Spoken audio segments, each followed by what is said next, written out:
பாளையங்கோட்டை வஉசி மைதானம் அருகே 27 லட்சத்தில் புதிய பேவர் பிளாக் சாலை அமைக்கும் பணியை பாளையங்கோட்டை சட்டமன்ற உறுப்பினரும் மத்திய மாவட்ட பொறுப்பாளர் அப்துல் வஹாப் தொடங்கி வைத்தார். நெல்லை மாநகராட்சி பாளையங்கோட்டை மண்டலம் 32வது வார்டு புதுப்பேட்டை வடக்கு தெரு சாலை பல வருடங்களாக சேதமடைந்து பொதுமக்கள் நடக்க தகுதியற்ற நிலையில் இருந்தது. அந்த சாலையை புதிய சாலையாக அமைத்து தர பொதுமக்கள் வார்டு கவுன்சிலர் அனுராதா சங்கரபாண்டியனிடம் கோரிக்கை விடுத்தனர்.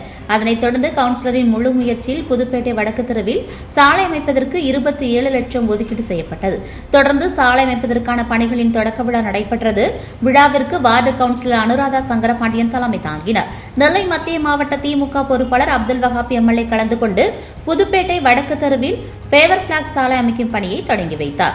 இந்நிகழ்ச்சியில் மேயர் ராமகிருஷ்ணன், துணை மேயர் KR ராஜு, மாநகர் மாவட்ட காங்கிரஸ் தலைவர் சங்கரபாண்டியன், மாநகராட்சி பொறியாளர் முருகன், சபை உறுப்பினர்கள் துரைமுருகன், ராமகிருஷ்ணன், அருள்ராஜ், தங்கராஜ், ஊர் தலைவர்கள் நம்பிராஜன், சண்முகசுந்தரம், கணேசன், உலகநாதன், ஆறுமுகம், காங்கிரஸ் சேவா தளம் அனீஸ், மாவட்ட காங்கிரஸ் துணைத் தலைவர் வெள்ளப்பாண்டி, மாவட்ட செயலாளர் சின்னப்பாண்டி, மண்டல தலைவர் ரசூல் மைதீன், நிர்வாகிகள் அலெக்ஸ், ஜான், முத்துராமலிங்கம், திமுக வட்ட செயலாளர் கதிரேசன் மற்றும் பலரும் கலந்து கொண்டனர்.